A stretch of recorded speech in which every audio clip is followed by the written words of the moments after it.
Hey everybody, welcome to the Seller Club podcast. This is our first episode since returning from eBay Open 2024, and so we have kind of a special edition for you today.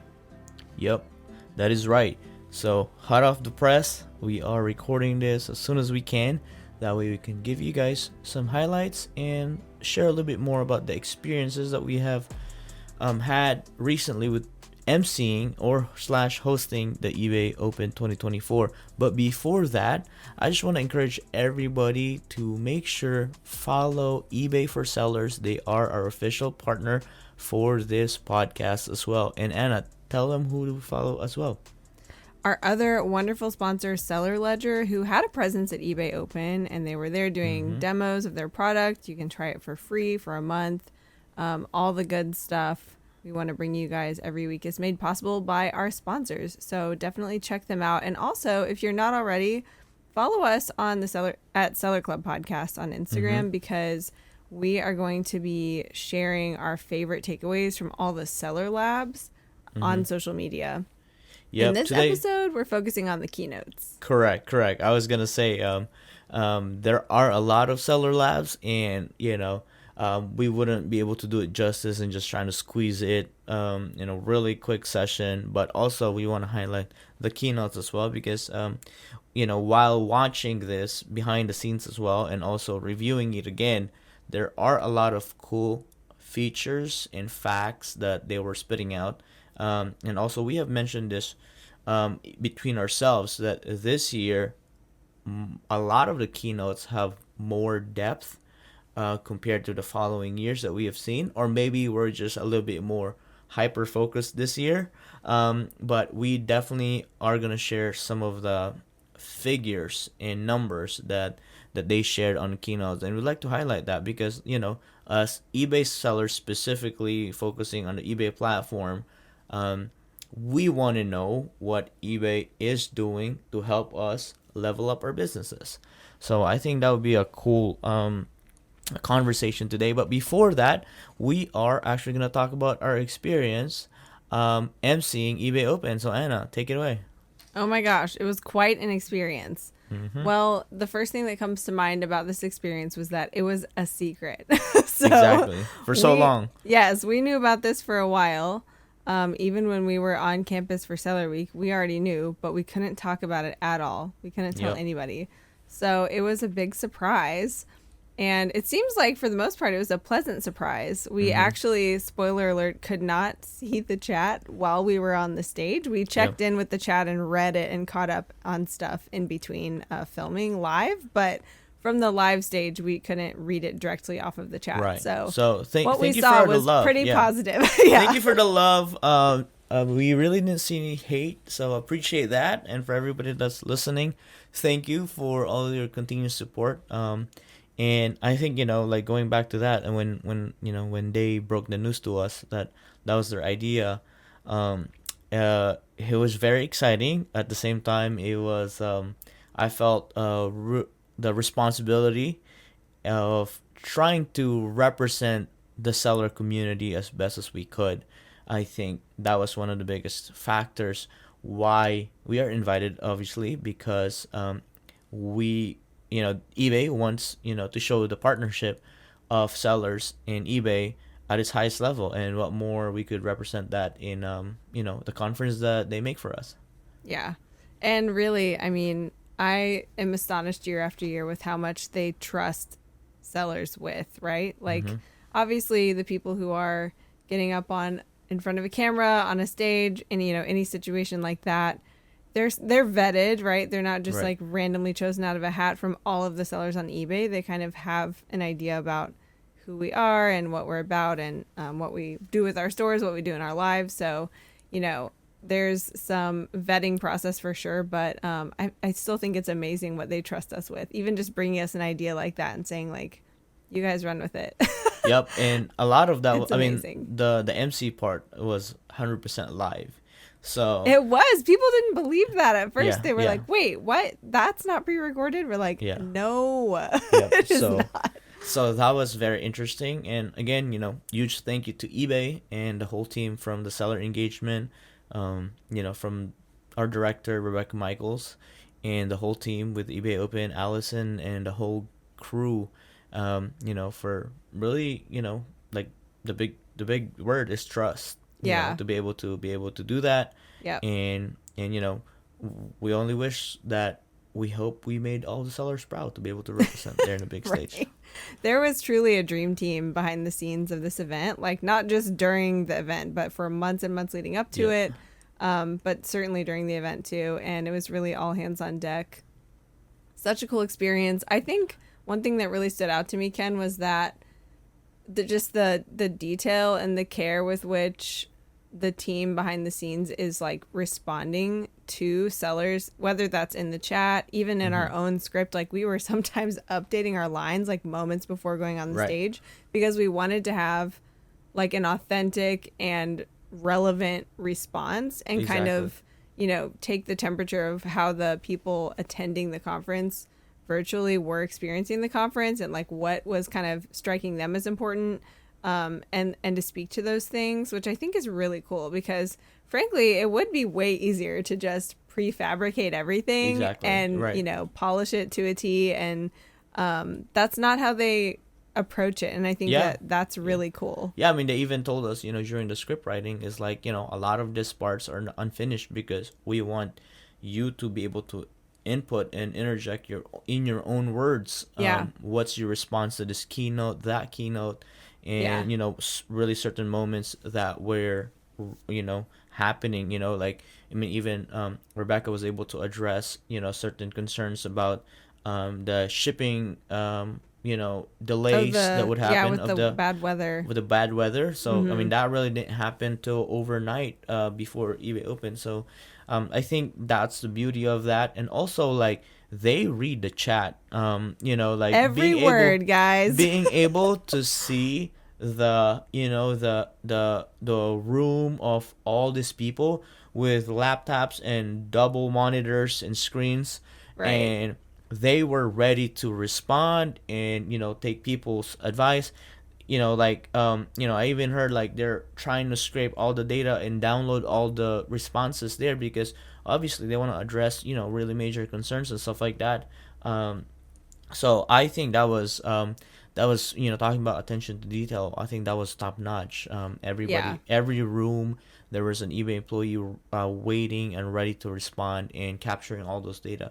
So to see that, right, like I think to hear it is different, but to actually see it, like, I mean, to be honest, like they were way busier than I thought they were gonna be. Yeah, they were so busy. I mean, we could just chat with them during lunch break, and even during lunch break, they're still modding rooms because a lot of rooms are still open. Yeah. So I think that was very fun, and like obviously the production level is always top notch. The production crew was always very good, very nice, the best. Yeah. So I mean, I believe.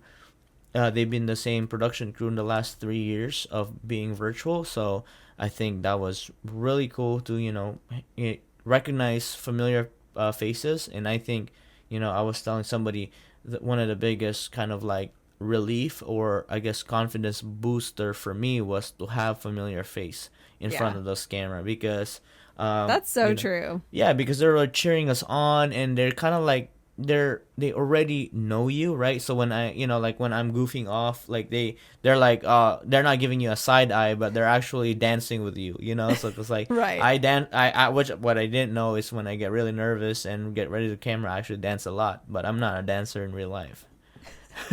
just moments before filming, that's the only time. Yeah, that's true. I mean, we have gotten to know a lot of the production crew over the years at this point, and it was really cool. It felt very comfortable being in their hands for like a live environment like that. I also just wanted to point out really quick, like the same way some people thought, oh, that wasn't live, or they were surprised to realize, wait a minute, you guys are doing that live. I also want to say that we totally got to express our own opinions about things. Yeah. Like there was 0% of eBay telling us, hey, you should say redact that or don't say that. Right. No. Right. And like, obviously, if we said something like that they couldn't untrue. legally It air wasn't or something, untrue. they would right, stop right, that. Yeah. Right. But like anything that we wanted to speak to, that we gave little highlights from or whatever, that really was like what we took away from it. And we just got to share from our own experience. So I just really appreciate that.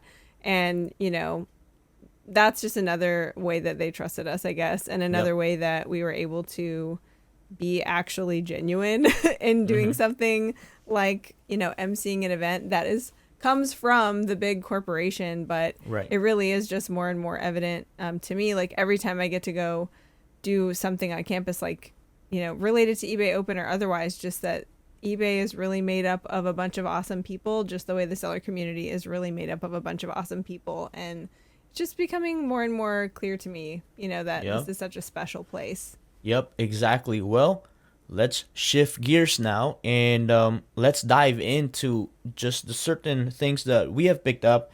And I guess, we're trying to do this keynote overview or recap some justice because we have dedicated multiple hours of listening to it all again, taking notes. So me and Anna pretty much have divided this and we're going to interject each other, but we took a lot of, the highlight moments of the keynotes and just the different statistics and info that is there. So Anna, let's dive into it. Totally. Yeah, if you didn't attend eBay Open, this is a great overview for you.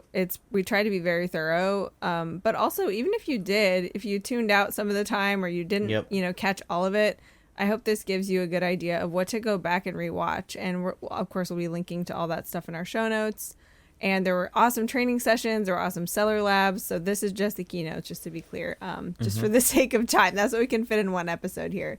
Exactly. But the very first person we really heard from was Jamie Iannone, the CEO. And he gave a great overview of like kind of context for what all of the other keynotes were going to be about.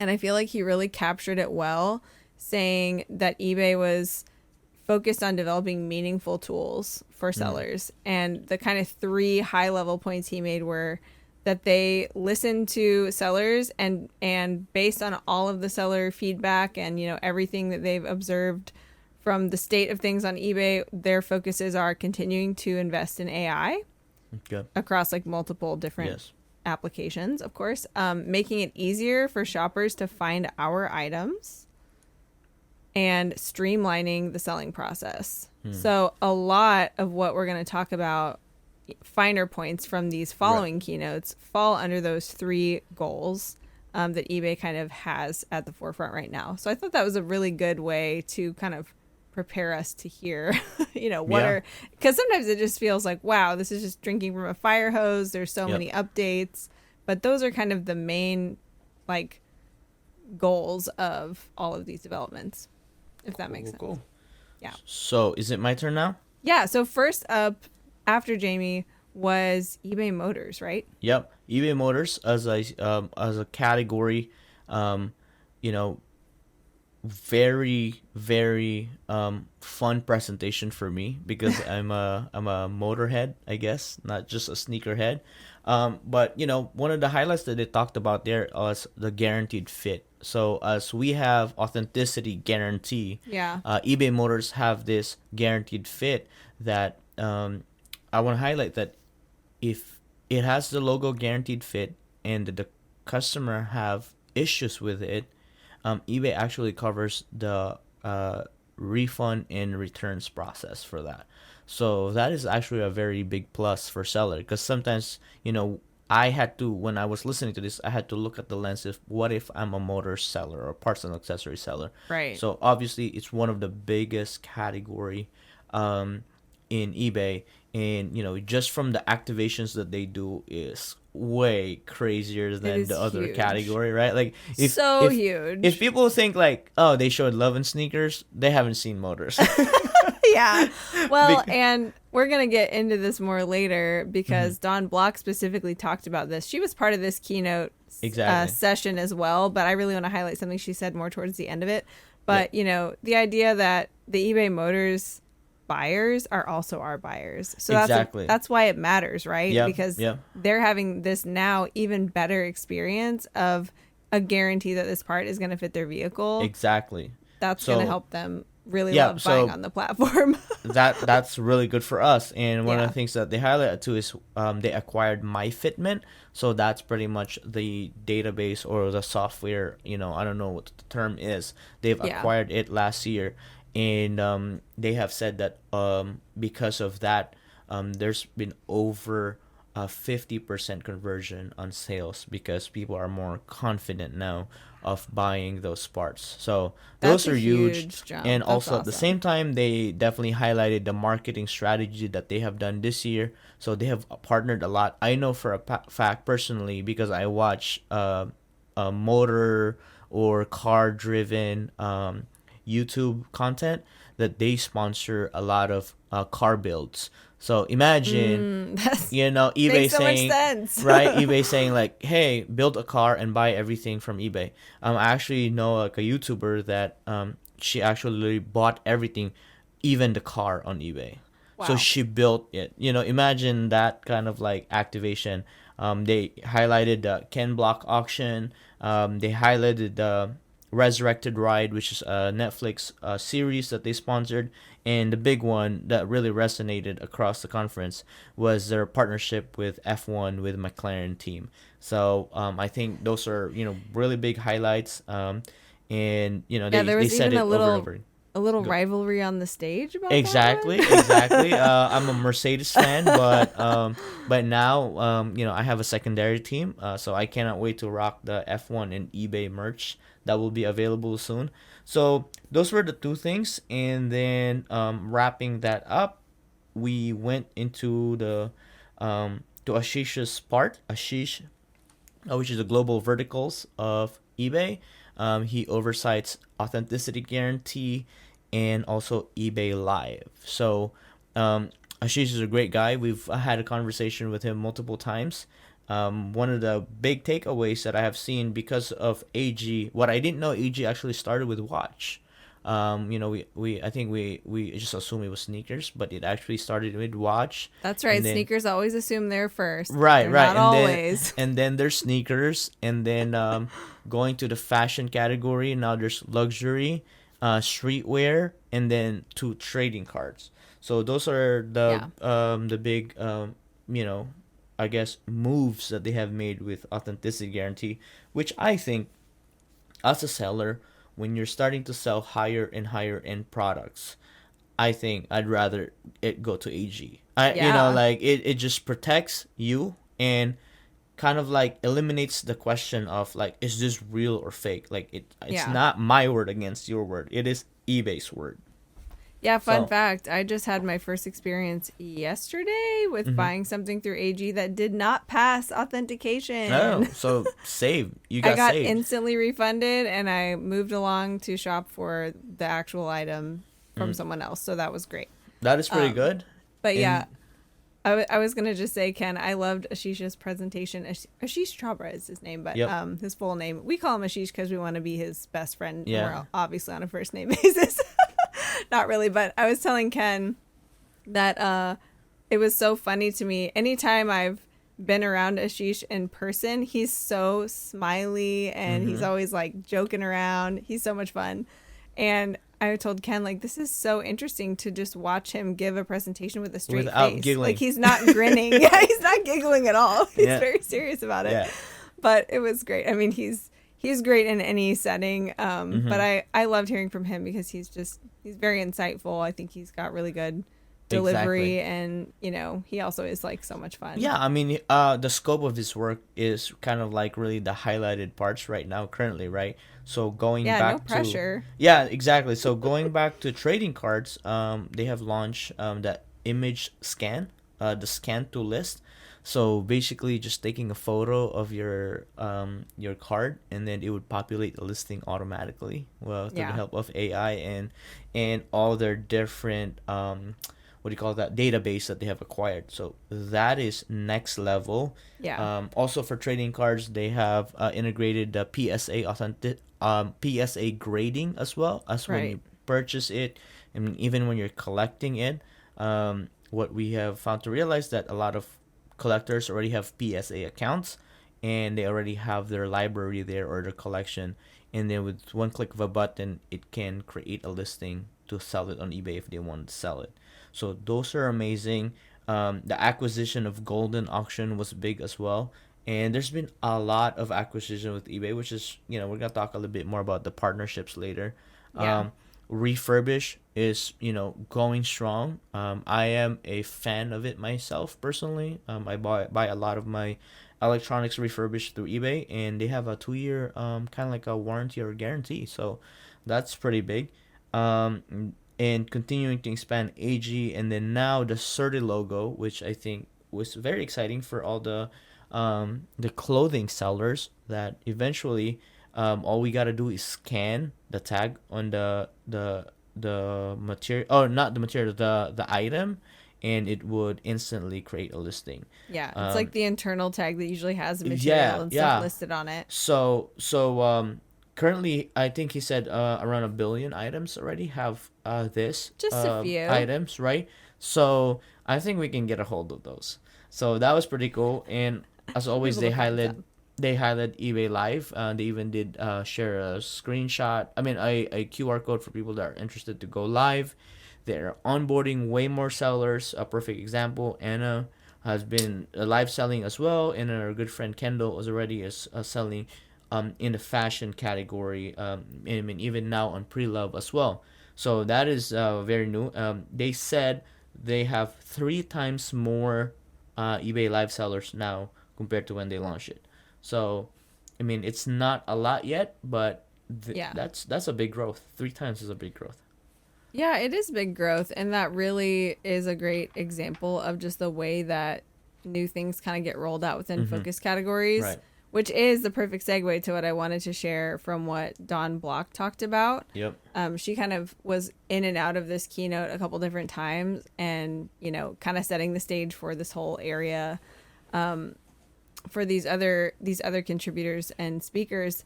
But her big point about focus categories, I feel like we really can't drive it home enough, because a lot of sellers seem to still not really understand it.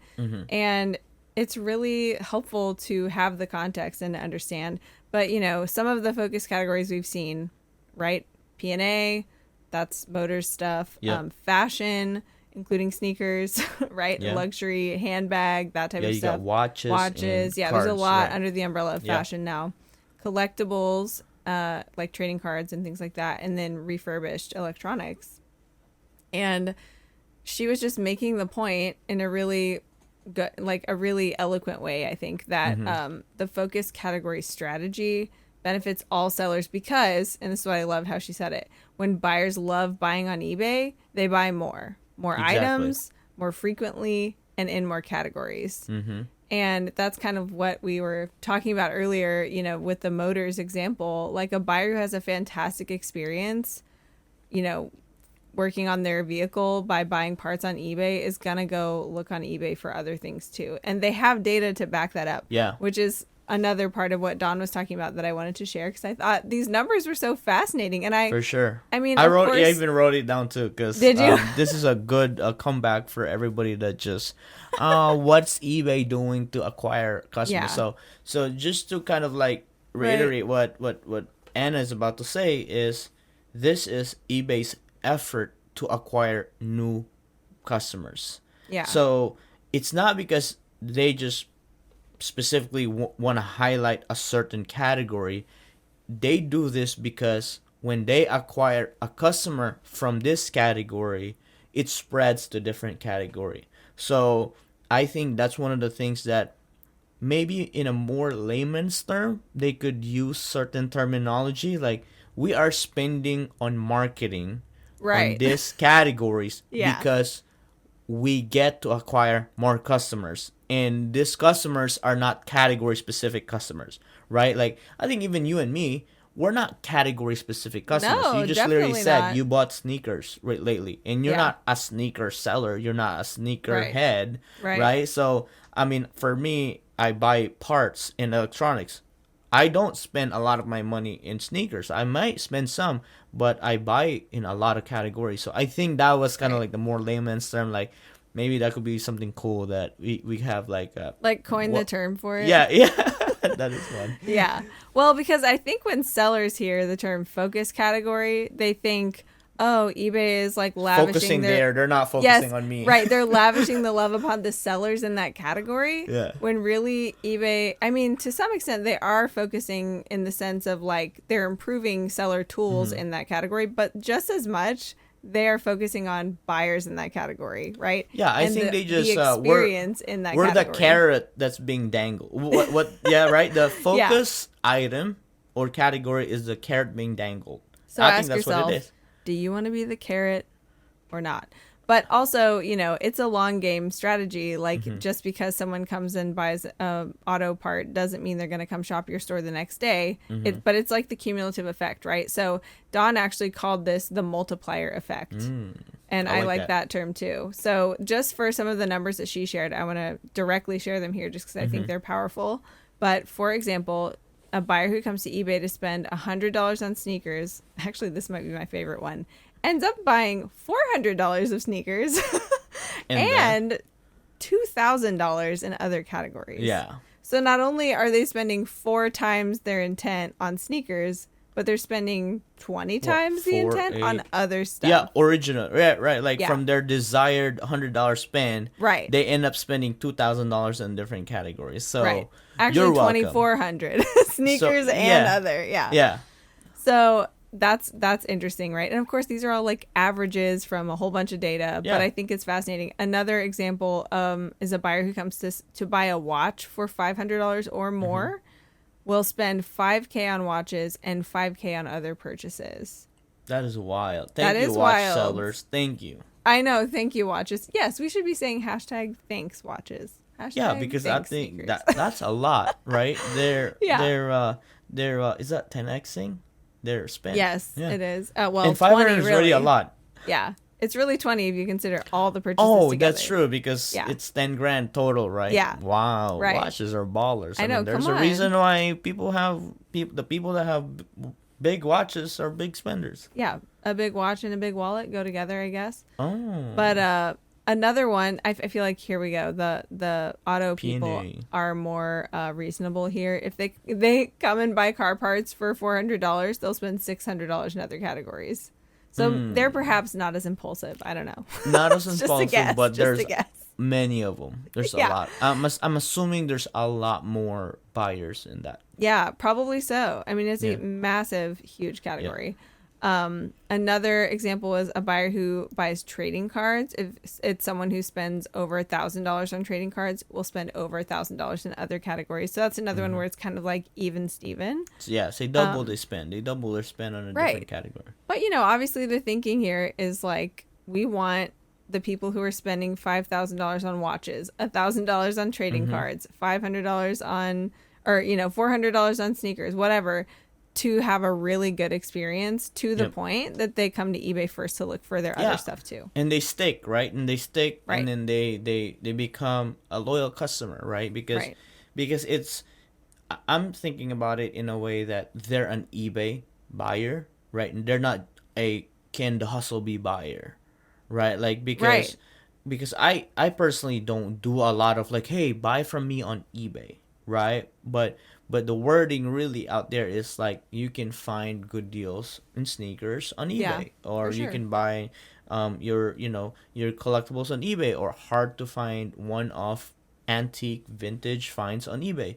So I think that's really it, and I think like Anna said, we couldn't reiterate it enough, but there you have it. The numbers don't lie. Yeah, they're very interesting.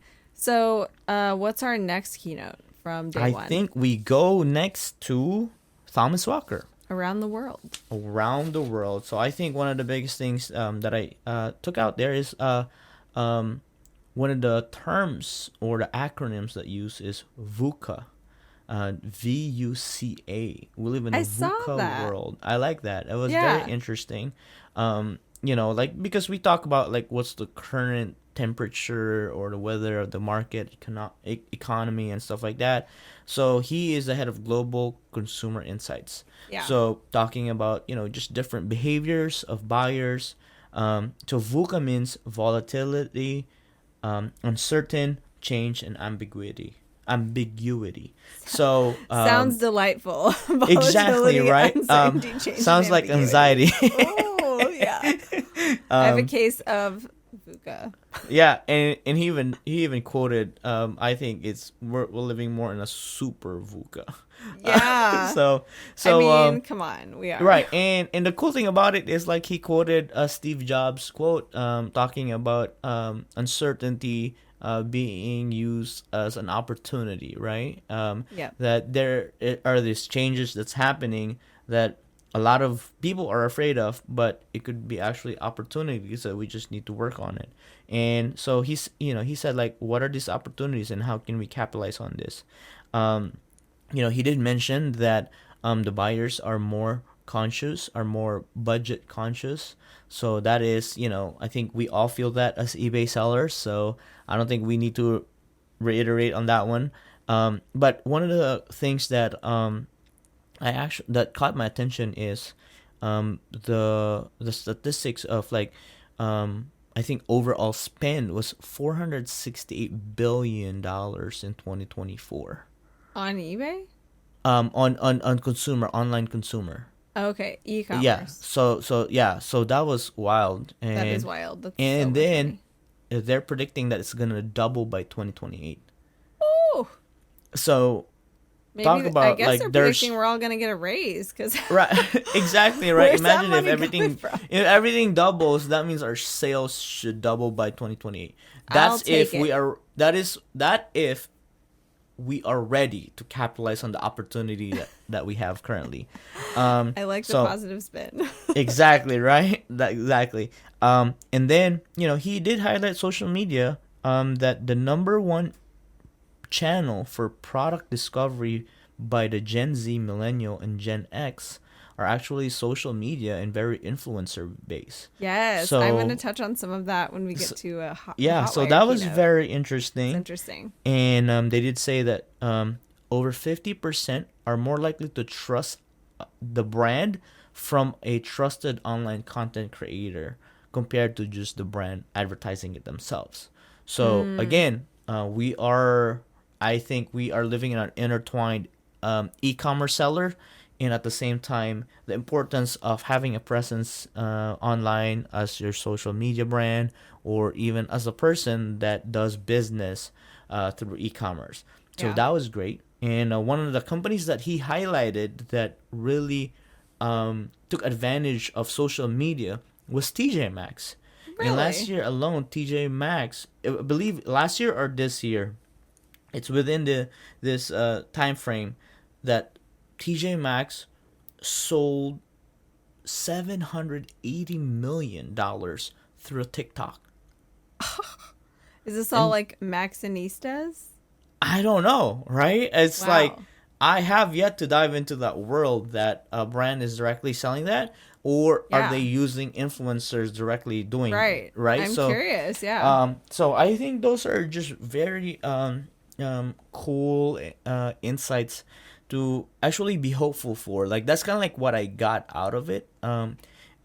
It could be viewed as it's gonna be a very challenging pivot for a lot of businesses, but I think for people that are already in this business, it wouldn't be that much. If you are Yeah. listening to our podcast, Right. you're on Instagram, Yeah. I think you have a leg up to take advantage of the doubling of a e-commerce sale in the Yeah. next 4 years. Well, yeah, like if you're listening to this, you're most likely already in e-commerce to some extent, right? Yeah. So you're already there. Yep. It's just how are you going to show up there? How are you going to take the opportunities, take advantage of the opportunities, right? Yeah. So that was it. Interesting. And then yeah. I got Yeah. to see part of his, but I didn't watch the whole thing, so I'm glad Yeah. you filled me in on some Yeah. of that details. Okay, And well, then we go to Eddie, Shouty, and Blair. yes, this was an interesting trio also. This was all things seller experience. So I'm just going to hit a couple of the highlights. But Shouty is the VP of this area. So she was kind of in and out hosting this section, kind of the way Dawn hosted the previous section. But anyway, so a couple things I was personally just really excited about. This was a section where there were so many updates. There's so many Yeah. specific like rollouts and updates to look out for. So I'm just telling you like the ones that stood out to me personally, just for the sake of like, consolidating a little bit and just highlighting my personal highlights. So simplifying the listing flow on mobile. There was a really cool demo of that in Shouty's talk. Mm-hmm. But she talked about how it will be live across all categories this fall in the US. And this includes things like pre-building your title, obviously the generative AI description that we already have that has gotten way better also since it's been rolled out. It's improved a lot, steadily improved. And then you will still be able to like upload your photos. And then it even recommends the 2 best shipping options. That's So good. I think that's super helpful. I know a lot of people's brains scramble when they try to figure out shipping, and that's a big bottleneck for some people when they're listing. So I love that one.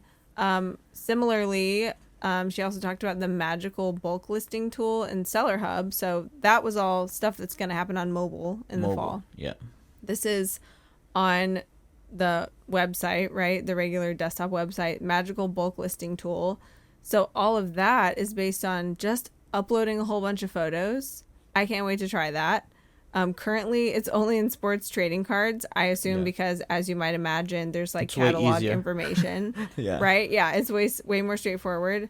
But that kind of makes me want to list cards because I can't believe how fast and easy it is That's going to so be. easy. One photo and it just pulls up everything. Oh my gosh, it's amazing. And it's just like a few clicks and and it's completely listed and completely filled out. You just review it. You can review it in bulk too. Yeah, it's like it's the bulk lister. If you from what I understood, upload a bunch of photos, and it will sort it for you. Even. Yes, it knows like which ones belong to which listings. Yeah. Boom, creates like here's 20 drafts. Now you just review the information that's all pre-filled out already, and then you hit list. I can't imagine listing that fast. Yeah. So anyway, might have to dip my toes further into some collectibles that I haven't really dabbled much in because that just sounds amazing.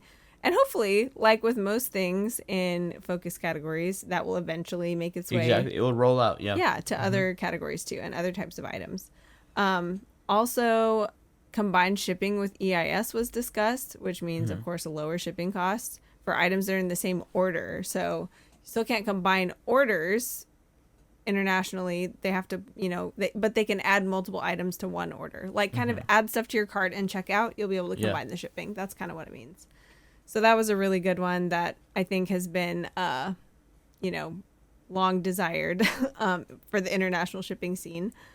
Also, there's some really awesome looking updates to Seller Hub, like being able to click through and see more information about your buyer after they purchase from you. You can see, how many times did they purchase from you in the past. You can send them a coupon right from the orders page and interact with them in different ways.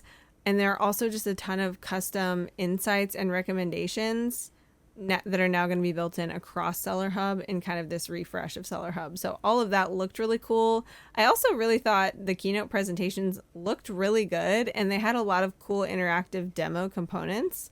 So it was really easy to understand. Especially this keynote specifically, right? There's a lot of demo. Yeah. Right. I like that. Yeah.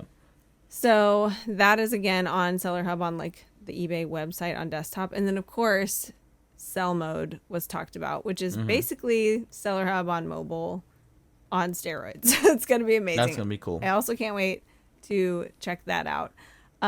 So Shouty, like I said, she's the VP of Seller Experience. And she introduced Blair Ethington, who's the VP of Buyer Experience. And they had a conversation about some things, but I thought it was just really interesting to catch a glimpse of how they work together. Yeah. It caught my attention that they said, they try to create a cohesive experience across the selling experience and the buying experience. And I think people like me and you, Ken, who are sellers and buyers regularly on eBay, are the ones who are most going to be able to understand and appreciate that cohesiveness. So I liked how they actually styled their presentation that way too. It was pretty cool. And then one of the highlights on Blair's was shop the look. I think I think that's one of the things that, especially for a fashion driven buyer, I think everybody starts as a fashion driven buyer, right? Most of them I myself am that. I mean, unless I'm shopping for car parts and electronics, if I'm shopping for clothing, I wish I could see how they look together. I think that's really cool. Harnessing AI again, shop the look, and they did add the my size feature for buyers. So I hate that when I see a good deal and click on it and it's not my size. Right. Right. So if it's not my size, don't even bother. Right. So I think Yeah. that would sort. I think Poshmark has that feature that you just click my size and it will only show your size on your based upon your search. So that was great. I think overall that was great. Yeah, it was my understanding that the my size thing, it kind of like plays into when things are recommended to you. Yes, It's only recommendations. supposed to Great. recommend things that are your size. So you Yes. could still do a search and see all the sizes, but you can Yes, still you can. filter Yeah. out, to your own size. But I think that's helpful because, yeah, especially if you're like, oh, what is this cool thing? Yeah, because like I just happened to see it. I'm yeah, browsing or whatever, but it's I think kind it of, plays into promoted listings, right? Like, what if oh you're yeah, promoting a listing and then you want your item to be seen on my page, and if it's a size 9 shoes, I I wouldn't mind seeing it, right? And if right. it's a good deal, then I get to click it. Yeah, So I wouldn't so that mind was seeing good. it. Yeah, yeah. Yeah, I also thought it was interesting just because eBay, I have always used eBay this way and thought of it this way of, here's the thing I'm looking for. I'm going to type it in the search bar Mm-hmm. and find it, hopefully. But there's kind of this new focus on the buyer side of browsing eBay. So it's more of the shopping Yes. experience, like as though you're in a physical store. So it's more than just being good at finding something through a direct search. So I think that's interesting. That to me falls under like what Jamie pointed out about the goal of bringing more buyers, or not bringing more buyers, but helping your buyers find your items, right? Mm-hmm. This focus on browsing. So that kind of wraps up day one Yes. And then we go of on to the keynotes. yep, the next day, day 2. It was kicked off by marketing with Adrian Fung, Chief Marketing Officer. I think, you know, to highlight everything that he talked about, a lot of it was brand partnerships. So much of it, yeah. It was very cool that they actually distinguish what an enthusiast buyer is.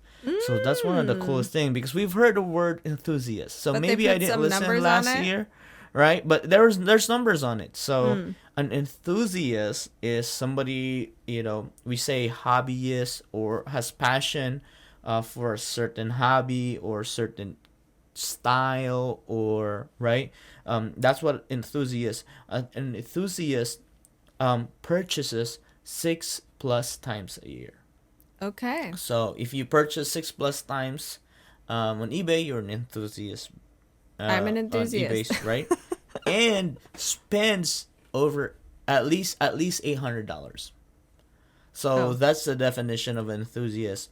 Six. If you purchase 6 times and you've spent at least 800, you're an enthusiast. see, So now if the Small Business Administration could just do that type of definition for what is a yes, small business, that would be super helpful if anyone exactly. is listening at the SBA. Thanks. Also, again, because he's marketing, so focus is acquiring new customers. Yeah. So one of the biggest things that they have hit on there is marketing through the mainstream commercials that they have done, and yours truly have been a part of one of them, and it was way bigger than I thought, way more complex than I thought. Which is, I think, for the longest time, there hasn't been really a seller involved in marketing to buyers. Yeah. And by And the way, they aired the commercial yes, during this presentation. So if you haven't caught the glimpse of Ken in yes, this commercial, that's all over TV everywhere. it's very fast. Linda's stuff, which is one of our good friends now that we have met through government relations. She's one of the biggest fashion seller in eBay. She was part of it too, Yeah. and a lot of this. She looked amazing. Yeah, a lot of this marketing campaign was very focused because of the New York Fashion Week. So I could tell that that's very intentional. Like they did all that to launch on New York Fashion Week. So Yeah. this is seen across subways, even seen in Times Square, New York. Yeah, Times Square, correct? Yeah, yeah. Okay, yes, and multiple billboards there. I've seen multiple photos of them. I haven't seen myself, so if you have happen to have a copy of Yeah, that, send Ken a picture of him in yeah, Times and then Square. it If you yeah, see and it. it's actually from the people that have seen it, it is in Paramount, it's in Discovery Channel, Oh, it's on nice. YouTube, it's on they see it in the pop up on the side, and multiple people have sent photos of that. So Wow. that with because of that connection, now I truly feel it, right? I guess because if you're not part of it, you really don't see it, and also because we're eBay sellers already, we probably aren't attracted to commercials about eBay. Would you agree? Yeah, it's like, oh yeah, yeah, I already know about that. Yeah, Like like we that's kind of might like how we tune it see it, right? out. Yeah. Yeah, you tune it out. It's It's a kind of really cool, like engaging commercial though. Like I yeah, would probably have watched it if I just saw it come on. I would be like, "What is this?" What? yeah, But I would be thinking, like, "Oh, eBay is my people. Like, what are they up right. to? So they What are they did. putting out there? That's Yeah, so they did cool." eBay Motors as well. Yeah, I've seen Last some year of they did those. eBay AG authenticity guarantee. And so those are pretty cool. And he talked about again social media. One of the things that he highlighted is Snapchat, which is now called Snap. Yeah, It's currently I didn't know outperforming that. TikTok in the 13 to 24-year-old, and Wow. 90% of them only use Snap. They don't even go to a different Oh boy, platform. might So have he to get actually on there. highlighted that bringing eBay, because Snap is one of their 13,000 plus partners, that being there, we get to advertise to this demographic. So that's one of the coolest feature there. So besides that, they actually Adrian showed us on how they utilize AI now with how they send coupons, emails, and push notifications. Yeah, And that one was of super them interesting. that was yes, exactly. And so basically, you know, to make it simple, this AI figures out when Anna opens her emails the most or certain time, and when she opens a notification and doesn't ignore it on a certain time, and when she would use a coupon on a certain time. So it's a very specific um, targeting tool that's trying to be the most effective it can be, because all of us have all this notifications now and stuff like that. And one of the biggest highlights that I've seen here is there's 87 billion annual sends, meaning email, push notification, coupon, and pop-ups a It's year. so It many. is cents. That is a lot, It's too many.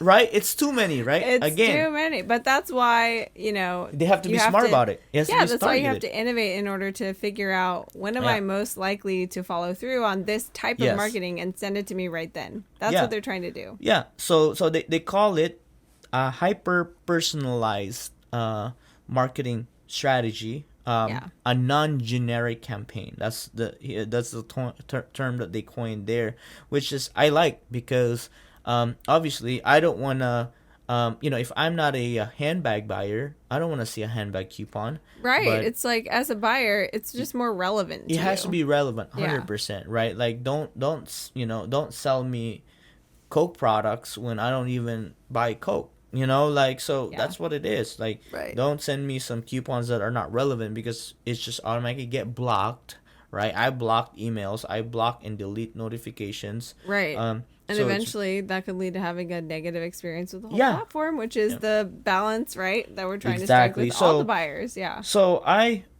really think there are a lot of opportunities and advantages on where we stand currently, as far as marketing and eBay doing everything they could to get in front of the customers for us. And that's why we sell on a platform and we don't own our own websites, because we have to do this ourselves if we own our selling platform. But I'm glad we don't, and we just pay the Yeah. fees and eBay gets to do it. Yeah. Take the fees. Thank you. Yep. I Yep. mean, everybody wants lower fees, but at least it's good to know where they go, right? Like Mhm. what Yeah. they're getting us, Yeah. which hopefully results in more sales ultimately. Mhm. Um, Exactly. awesome. On Well, to yeah, the next. Adrian's whole keynote was like packed. If you haven't watched that one, it was. He's you need to watch it again. Watch it again. It was very good. Cool. It was good. Lots of details in that one. Which we're moving on to another one that had a lot of details. And I'm, again, just going to kind of share my personal aha kind of highlights. But this was super interesting. This was from Hotwire, did this presentation, and they kind of broke down across 4 generations of consumer tendencies and habits. And really the spoiler alert takeaway is that there's got to be a different approach to each generation, True. you know, on average. But there were really some surprising things in each of the sections. So I just kind of want to run some of those by you. But the first one, they started with, of course, the baby boomers. The boomers. But I thought, you know, this was surprising to me because it goes against some stereotypes that they have already. But basically 65% of boomers start their shopping journey on Facebook and Instagram partially because they're more likely to click links. And, you know, you would think like the stereotype would be, well, they're the ones who still want to shop in a store.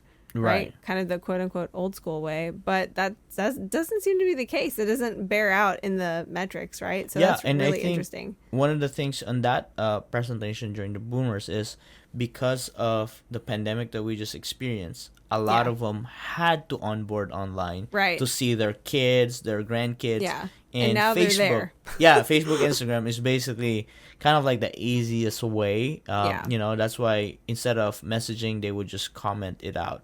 You know, boomers will just comment it out. Just comment it out, guys. At least they're there. I'm saying at least they're there, and you know, and they see all these marketing ads and they click on it. That is interesting, though. I wonder if, you know, they had studied, I'm sure they did study it, but I wonder how this data looked in 2019 as far as like the percentage of people who start their shopping journey on basically I'm sure it's media. way more, Probably for is, sure. Right? Yeah. That's what I would expect. Because they never had to even order groceries then, and then imagine during COVID. I mean, they're probably one of the most susceptible to, you know, the disease or getting infected, and they had to be really extremely safe, and you had to. Unless your kids just delivered groceries for you, you had to do it yourself. Not everybody was that lucky. Yeah, exactly. Yeah, there was a learning curve for sure. But the next generation they talked about was the Gen Xers. And I thought this was really interesting too. 75% are brand loyalists. Yep, I saw that one. And my question, which you kind of started talking about this earlier, Ken, and I almost interrupted you, but I restrained myself.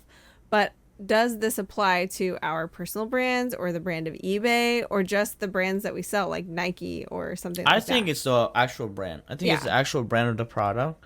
And also because back then, because there were no micro brands yet. Yeah.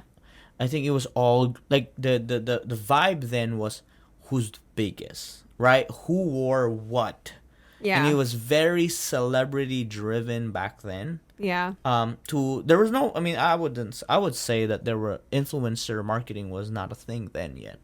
So we've had to look up to certain people and it's like, oh, if you rock that, I'd rock this. Yeah. Yeah.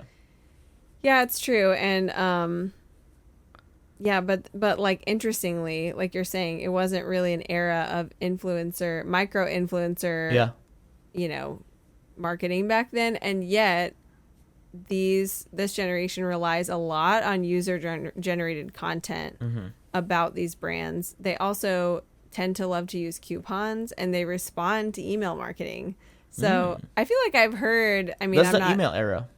Yeah. Well, and I'm not in marketing, but not officially anyway. But, you know, I've heard my friends in marketing talk about, you know, people saying, oh, email is not a good strategy. Right, business cards are pointless. And it's like, nope. But for this demographic, it is very effective.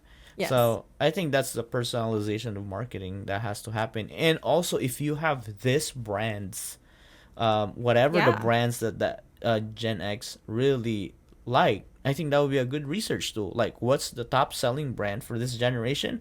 And then sell that, because more likely is you're going to attract the same types of people. Yeah. And actually, I highlighted there. I don't know if you're going to cover it, but I'm going to jump the gun. They're the highest spenders. Oh, I didn't highlight that.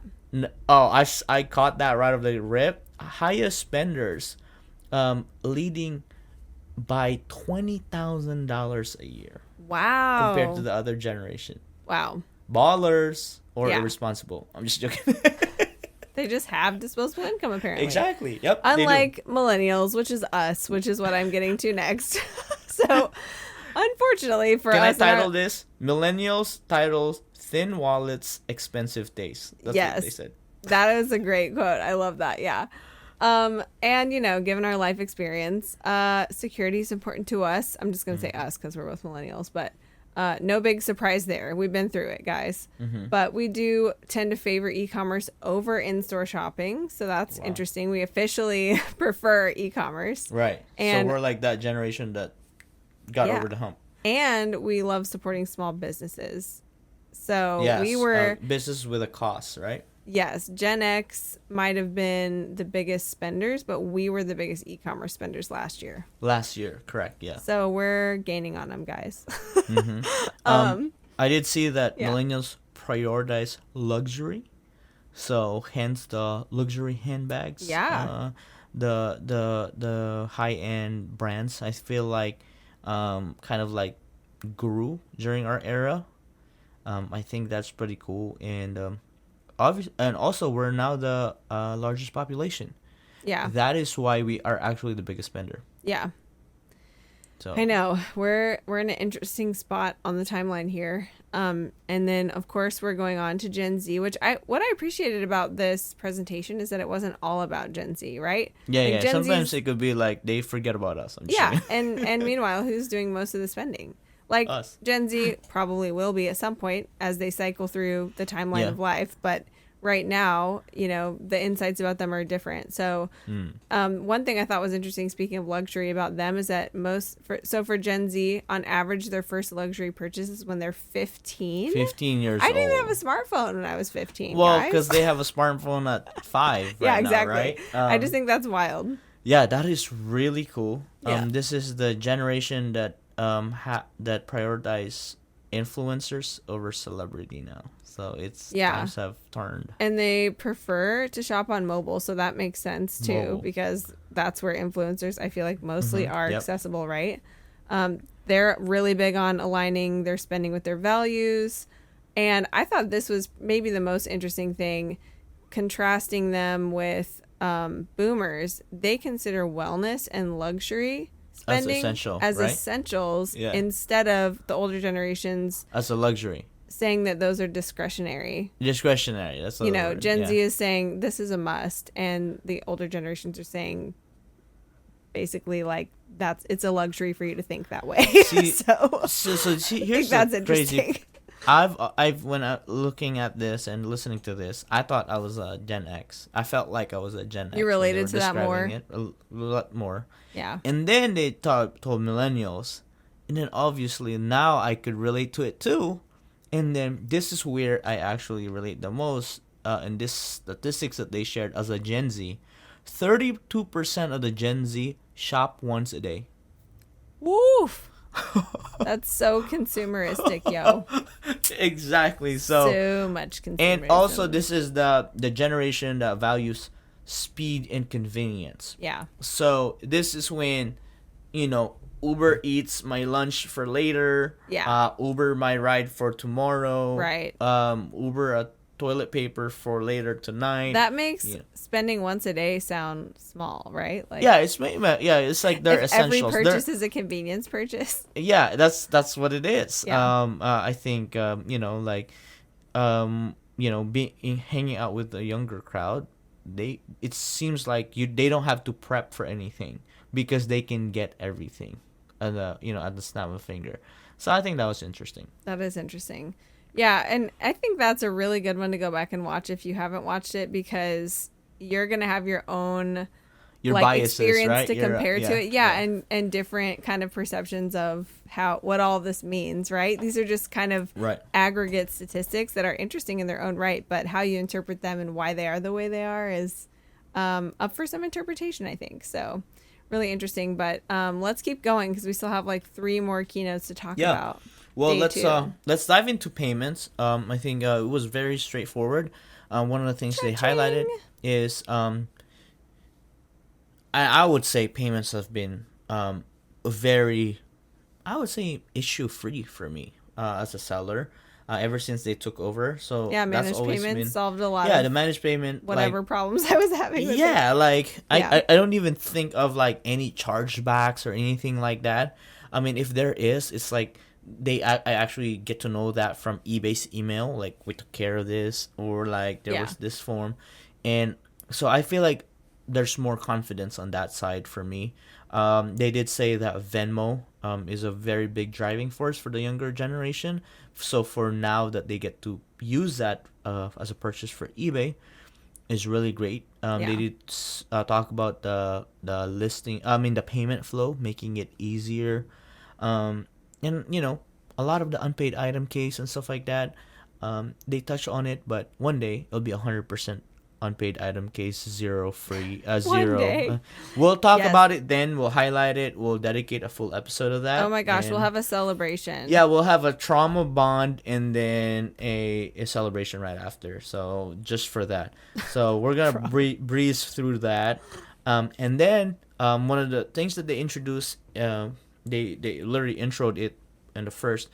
If we hear from sellers from payments is really one of the most essential concerns or the things that sellers always brought up is access to capital. So we all know that we have a non-traditional business that's not very appealing to banks because we don't have a brick and mortar. Yeah. That they don't value your inventory as much as if it was an inventory on a brick and mortar. So I personally have gone through that, and I'm sure a lot of people have experienced that. And because I think the resounding feedback is, wait, when PayPal Capital was here, when PayPal Payments was here, PayPal Working Capital was readily available for us. And then that was the biggest hole that I think that's still present because they didn't offer anything like that until this announcement that they are offering two different options. I believe it's advance. What is it? Business cash advance. Business cash advance. And then the other one has working capital or something. I forgot the name, but they're very similar to PayPal working capital that you get to pay a percentage of your sales per transaction. So I think that's good. I'm waiting to for that feature to be open to me, and if it's open to you guys, I encourage you guys to try it out. Try out $500, $1,000, just something, because I think it will open up a lot more sourcing opportunity once you have a bigger capital. Then you can be like, go to a bigger supplier and be like, look, I have this much. Can you give me a better 30% deal. off Yeah. of what I was paying you for? So, I look at it like, okay, if there was a, 5 to 10% fee or interest fee, but if it could help you source 30% less, it's still a win. So just do the math and try it out. That's what I would do. Yeah. And I think that's a wrap for payments for me. Yeah. I second that. I definitely want to look into that too because I like the model of you know exactly how much you pay. It's a flat fee. There's no interest that's going to like snowball on you. And yeah, it just comes out of your eBay sale, so pretty painless to pay it back. Yep.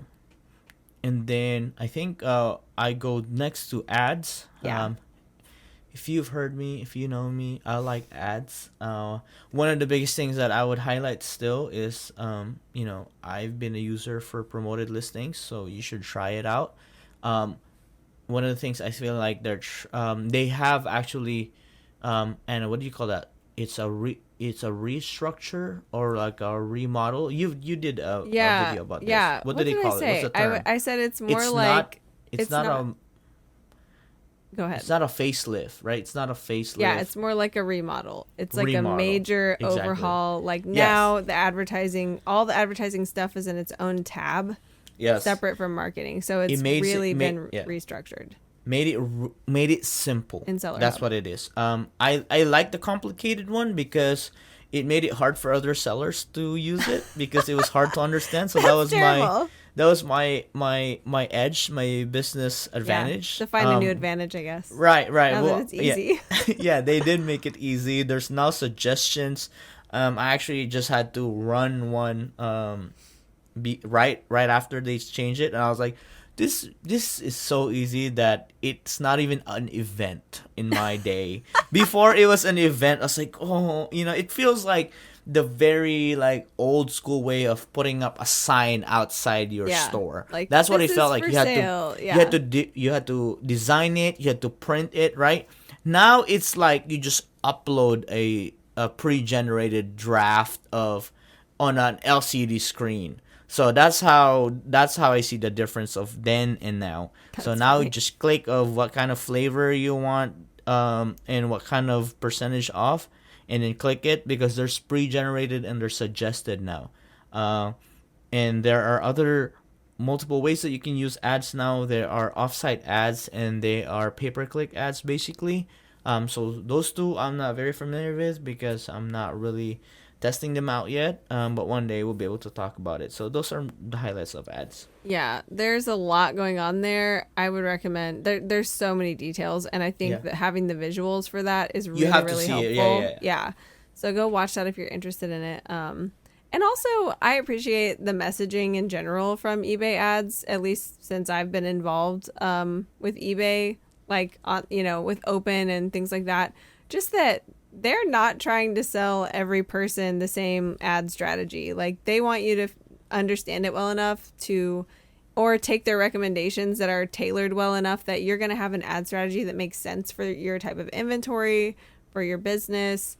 Like, they're not just like, pay us more ads, period. There's a lot of nuance to it. Mm-hmm. And they want you to find one that succeeds for you, that actually makes you win. So there's a lot of effort being put into that too. I think that's a lot of why they have restructured the advertising tab and created all of these custom recommendations and stuff so that you're not spinning your wheels on things that aren't really going to be effective for you.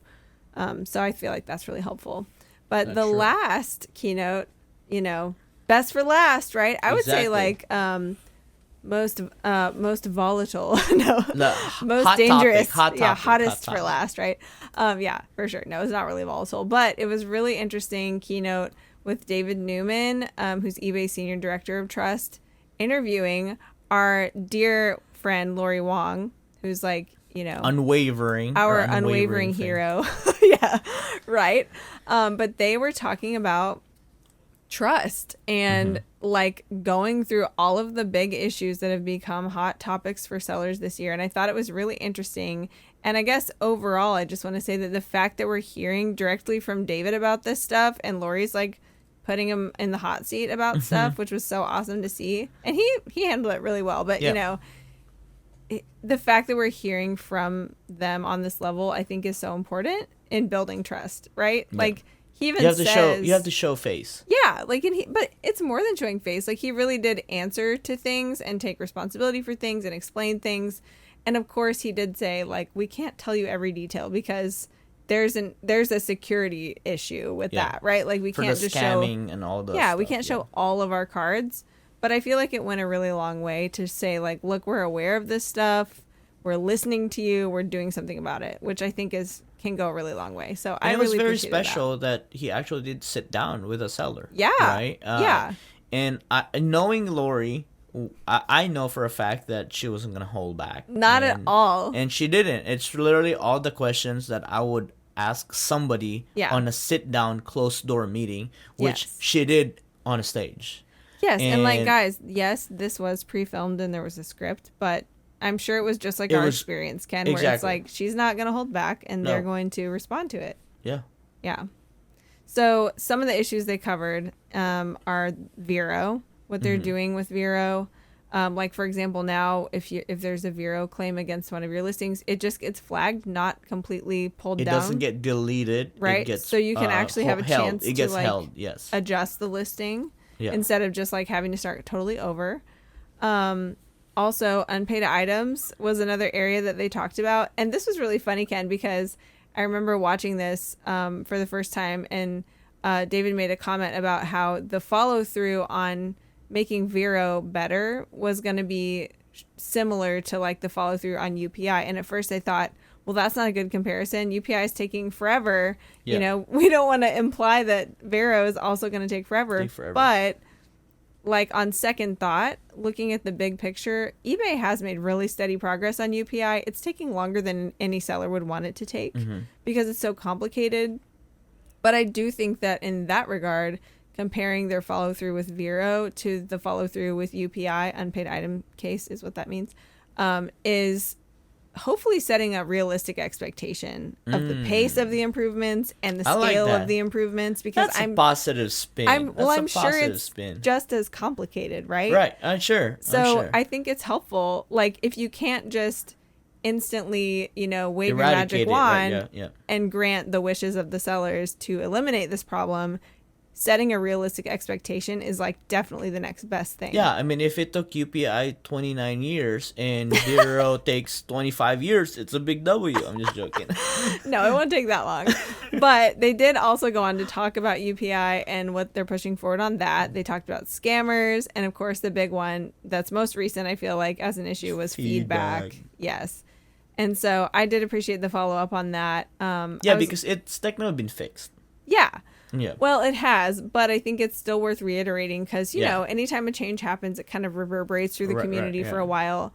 But I was glad to hear that and be kind of reassured that there is a feedback system that is continuing to evolve in a way that it's more clearer too. Well, it's more standardized and it's less subjective, which means in that way it's more fair. But now it's getting even more fair because it's getting increasingly more nuanced so that more use cases are included, right? Correct. Like he acknowledged, like, we realized that there were some situations, that's what they call use cases, right? Yeah. So there were some situations that are really clear to us now that this should always have been a feedback removal that were not in the original. It wasn't in their criteria, right? Yeah. So they're adding those use cases back in, and they're continuing to improve it.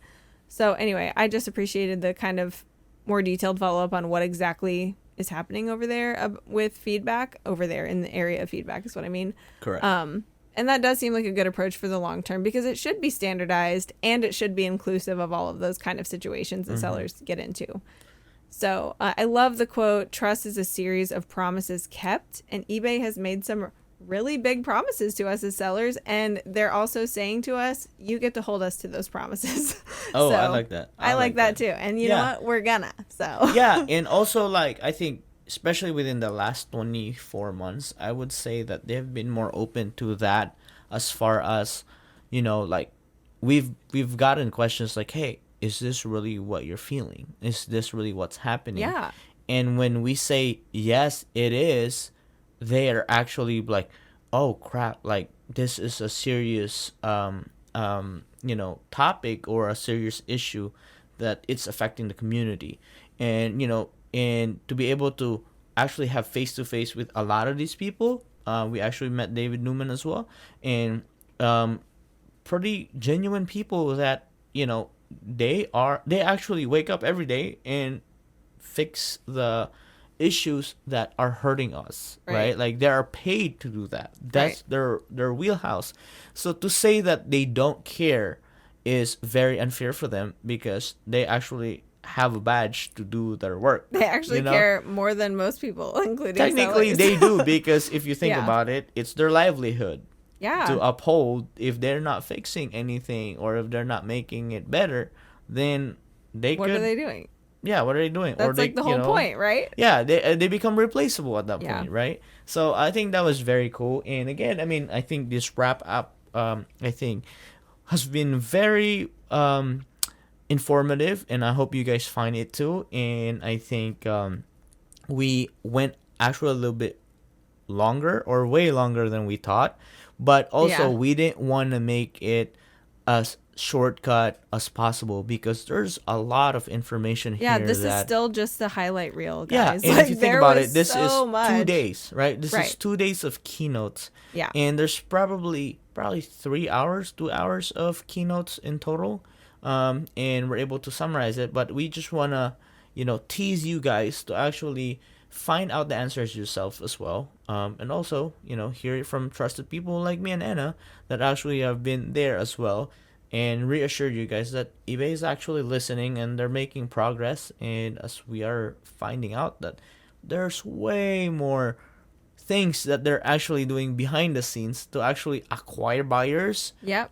To streamline our flow, our system in our business, and to actually protect us as well at the same time, and even provide capital, working capital for us. I think at the end of the day, they could say it's none of our business, but they're making it their business. Yeah, eBay loves to give us options, and I appreciate that too. But if you guys are eBay nerds like us and you go and watch these presentations and there's any particular person from eBay that you really want us to interview or ask certain questions, if you have more questions for David, let us know and we'll try to make that happen. Like, we had a great conversation with David Newman. We ran into him, like literally just ran into him on campus while we were there for eBay Open, and had an awesome, candid conversation with him. And I feel like, you know, we may be able to just ask some more hard questions to anybody across the board, if we know what they are, if we know what the burning questions are from you guys. Like, we have our own for sure, and I'm sure there's crossover there, but it was a really great experience overall, and I'm excited to go back. I still haven't watched all of the seller labs and all of the training sessions, because those are whole other categories of things that were going on. Not to mention the games, the booths, what are the expo hall. The expo halls, right? There's all kinds of stuff. So it was a great event. And, you know, we'll leave you with these highlights from the keynotes, but we are going to give you one more little treat, because while we were back on campus for eBay Open live emceeing, we actually had the opportunity to do one more interview. If you remember, we just wrapped up our people behind the platform, and we actually have a bonus person behind the platform. And today we have a special guest, and he gets to drop that beat.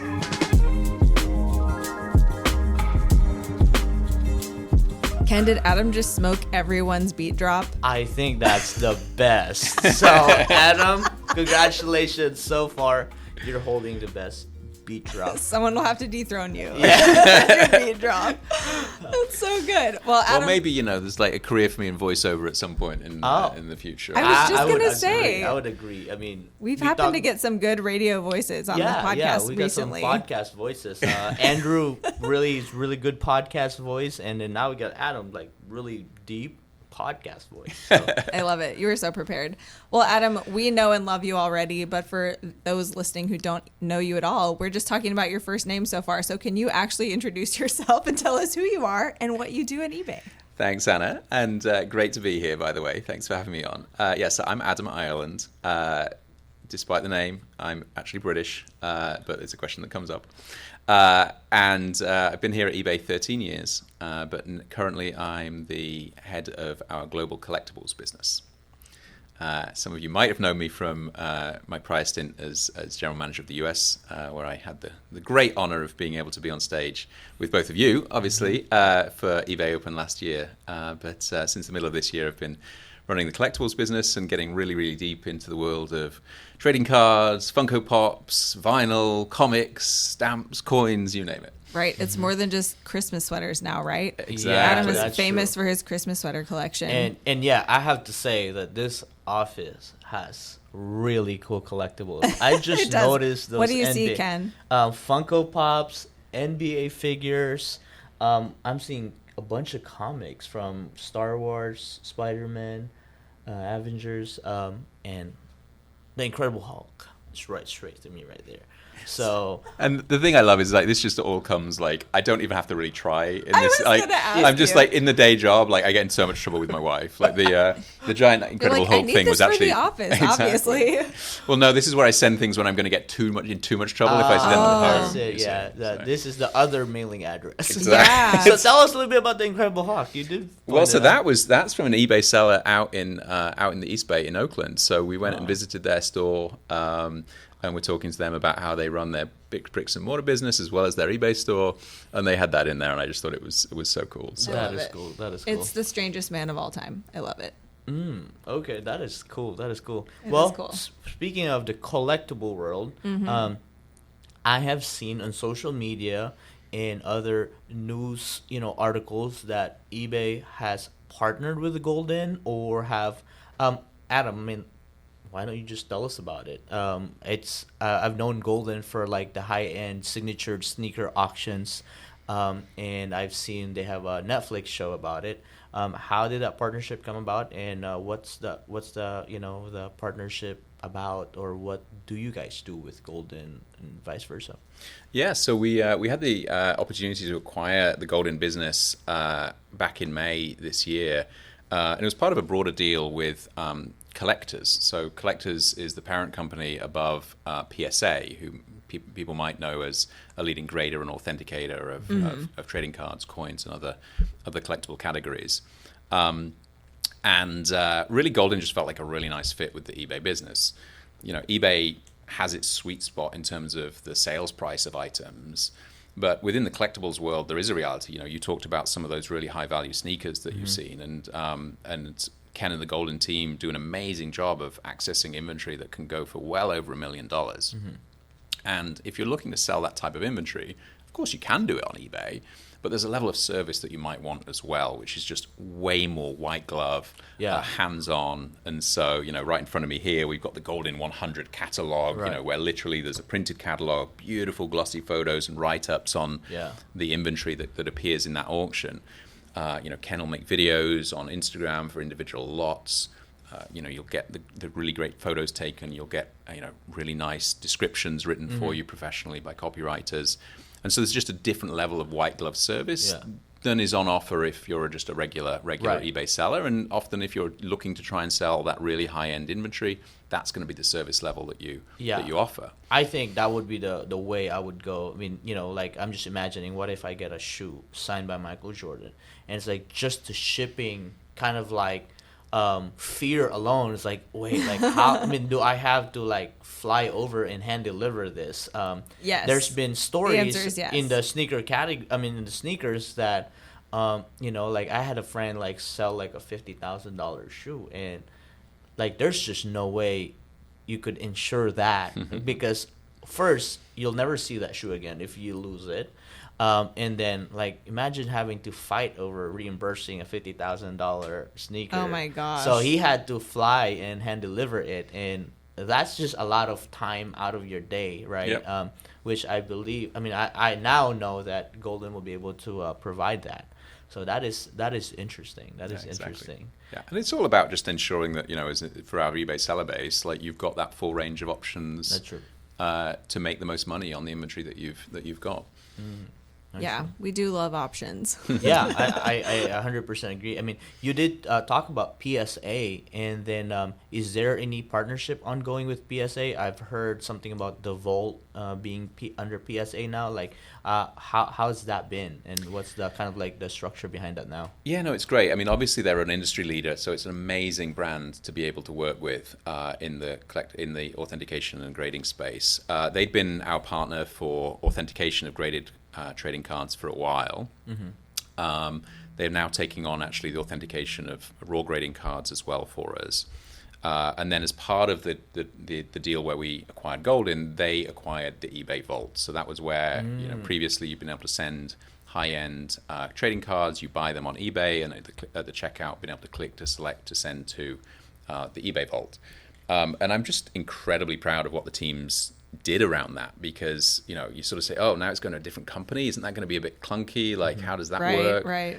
But it's a really magical experience, and I know I know from my eBay open days and seller check-ins that when that word comes out, you sort of get a few eye rolls potentially. But listen, when it's magical, it's magical. Well, that's right. And often when people talk about this type of stuff, you think about flying cars and crazy AI. Yeah. But I think we all know from places like Apple, there's really, really well-functioning user experiences can be magical, and that's what this is. It's still right there in the checkout flow, the ability to send something, and it's just now the PSA Vault instead of the eBay Vault. But what is really cool is then you log in.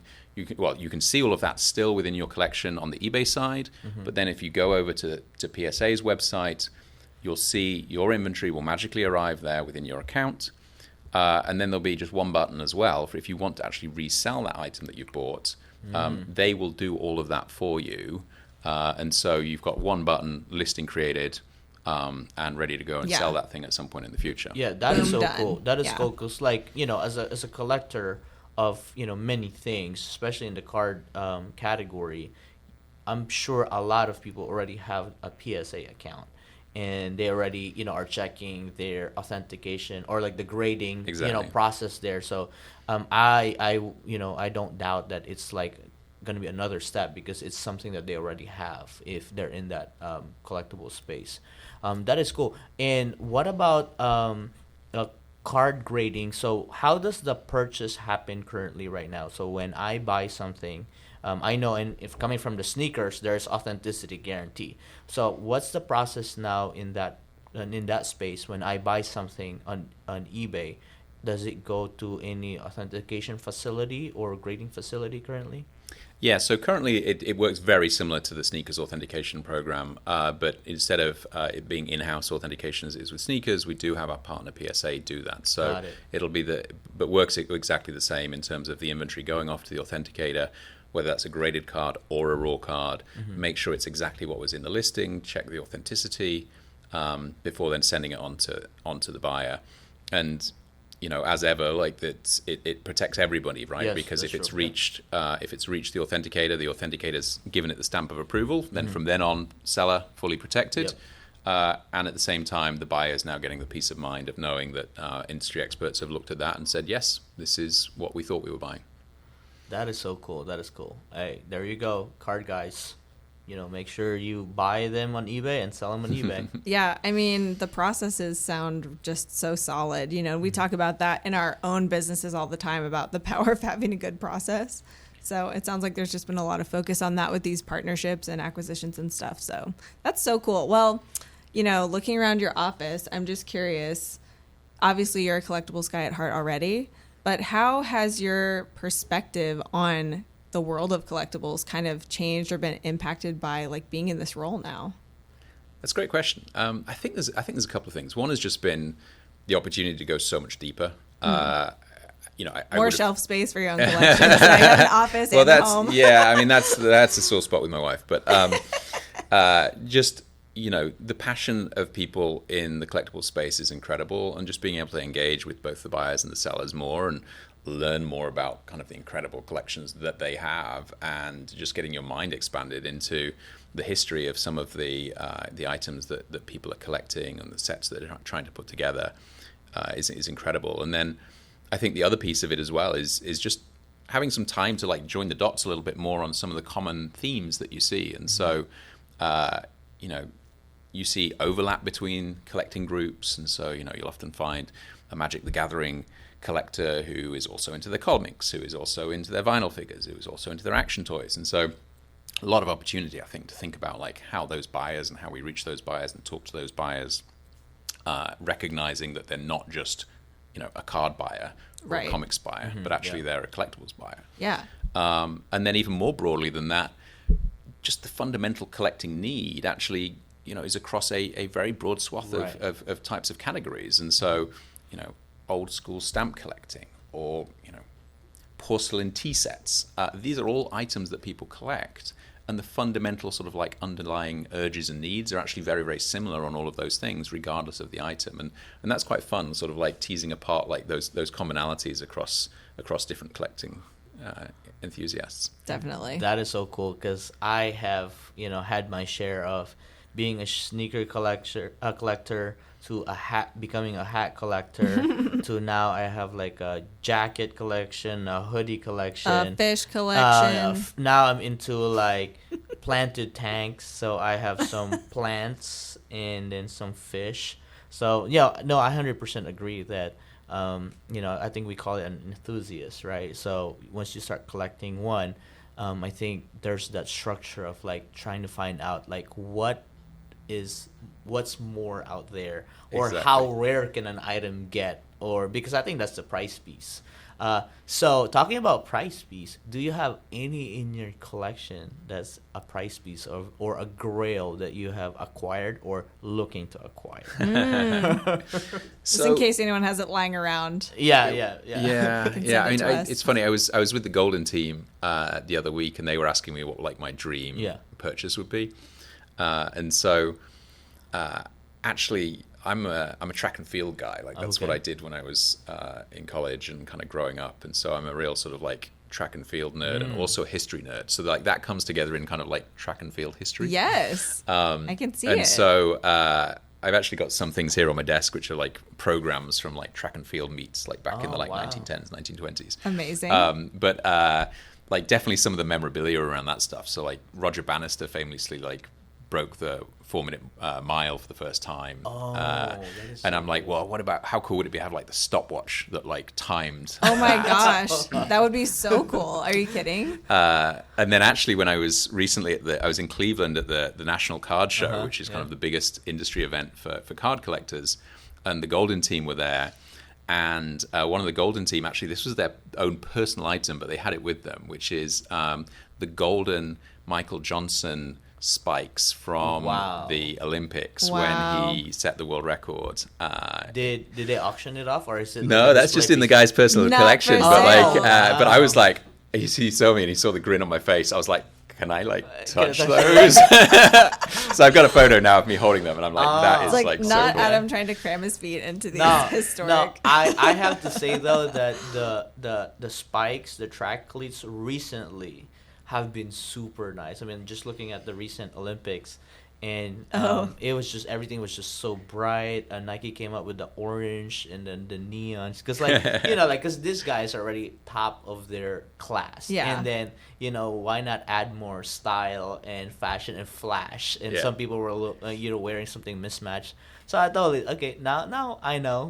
We got to know Adam a little bit more. Now he's a track track guy. He's a track guy. Well, it's making me think like, okay, so personal style comes into play as a motive for collecting, right? And so does just nostalgia, right? The stuff you grew up with or the stuff that you connected with in kind of your formative years. And then also history. I hadn't thought about that one. It's nostalgia, but in a broader way, I guess. But it is really interesting to think about that. I've told you before, and my store, and a lot of the stuff that I sell that's collectibles is not like, this type of collectibles that's comics and figures and cards and stuff like that. It's like, jadeite, or like personally, like I collect this one type of little miniature household item magnets that are like really random, right? But like I have a collection of those. I sell those on eBay, among many other things. But yeah, there are really those common threads, right? And kind of the mindset of collectors and what motivates us to want to keep building our collections or keep searching for something. I have to ask you, as a collector, are you the kind of person who will kind of take inventory of your collection and sell some things off, or like swap things out for something better? Or is it like once you have it, you're never going to let it go? Like, how are you about that? I'm not organized as enough as a collector really to be able to be even in a position to like properly make that decision. He cannot sell it. So you don't know what he has. And so like, I mean, that's gap in the marketplace. Team, can we get on this, please? But no, I mean, I need to. I have a busy life. Like, I spend my whole weekend like running around the kids with like their like sports and things. So while I would love to be like more organized about like organizing my collections, and therefore I'd have a better point of view on that. Right now I'm in the gather mode, I think. Gather mode. I like that. Gather mode. I like that. Gather mode activated. Gather mode. I just ended my gather mode, so now I'm in offloading mode. Nice. Because after a while, once you collected so much, it's like, I want to try a different thing now. I want to try a different color or theme or scheme. I'm into working out and running now, so I actually have a lot of running shoes now instead of like the Jordans that I used to have a lot.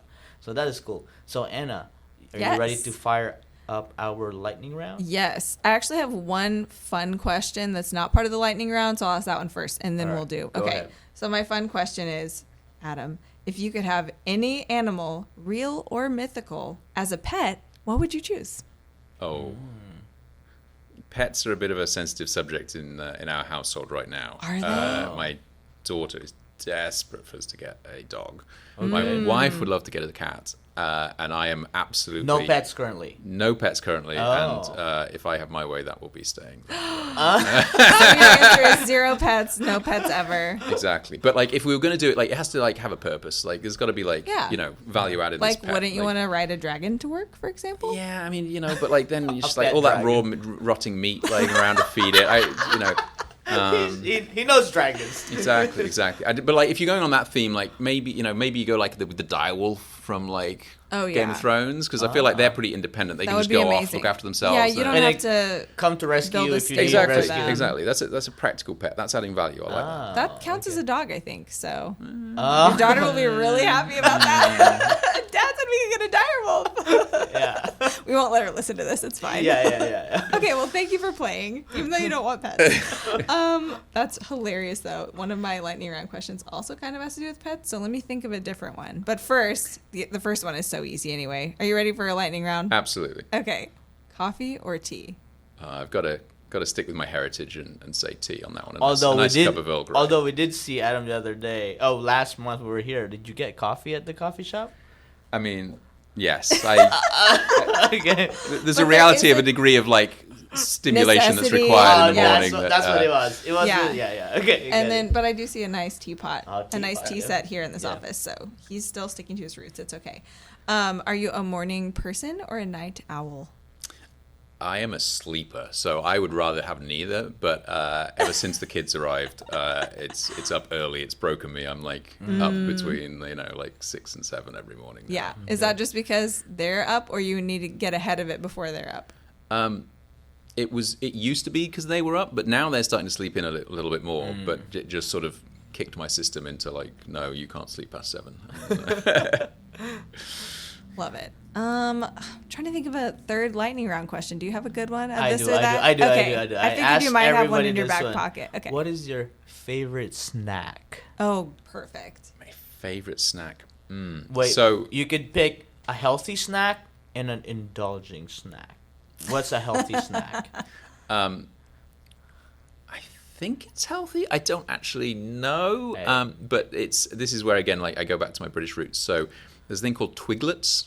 Oh. Which, by the way, like the name is you don't amazing. find them in this country No, at all. of course Can we not. buy them on eBay? But you can buy them on eBay, and that is where I do buy them. Excellent. It is my source.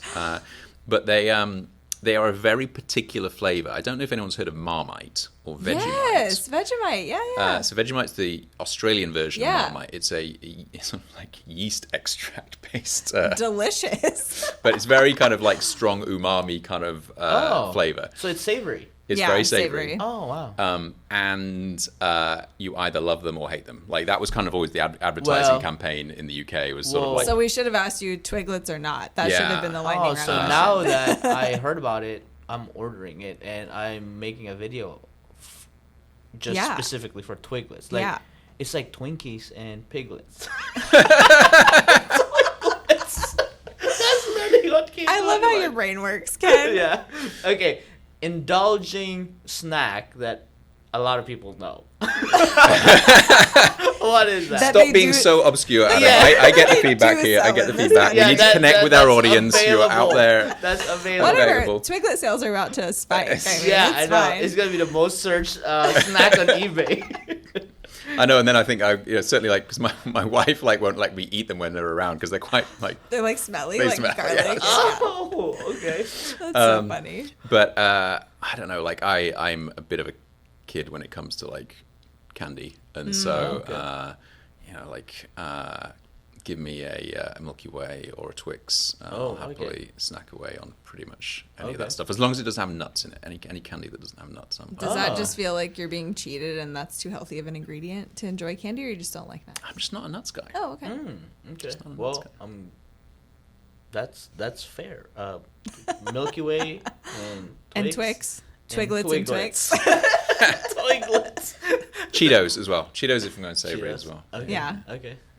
That is cool. It's okay. You can stick with Twiglets. We're not gonna hold it Yeah. against you. Well, we might have to make We a just shirt have to for try Adam 'em now. exclusively now. Twiglets. You know, the Twiglets. Oh yeah, their logo. Sure. I don't even know. They I should gotta- sell merch. They Maybe should. do. We'll They find should. out. We'll find out. Yeah. We're scheming already. No, Adam, this has been such a great time to be able to spend time and just, talk a little bit about just different things that you're, over now. I mean, with Golden, the collectible space. So thank you for having us and, allowing us to be here. No, thank you for having me on. And, I sort of miss my old friends from the seller check-in I days and know. eBay Open. So it's Same. really I mean, we nice miss you back. We were so excited to get to speak with you again. I mean, anytime we run into you, it's great. But it's like, oh, good, we get to hang out. For a little while. Yeah, and That's we get to so have them nice. in our podcast. So Yeah. this is pretty exciting. And Anna, any closing words? I just want to say congrats on that beat drop. You did such a great job. Just going to Yes. take it full circle back to the beat drop. No, but hopefully we will get to catch up with you again soon. And we're really excited to see what else happens in the world of collectibles, because that is kind of the heartbeat of eBay, which I've heard you say before. And yeah, I think there's going to be a lot of good stuff that just comes out of what you and your team are doing. So we'll be watching. Thank you. Well, yeah, it's an incredibly exciting space, and yeah, lots to come still from eBay in that area. So thank you. Awesome. Alrighty, and there you have it, guys, and that is a wrap. Peace. Bye.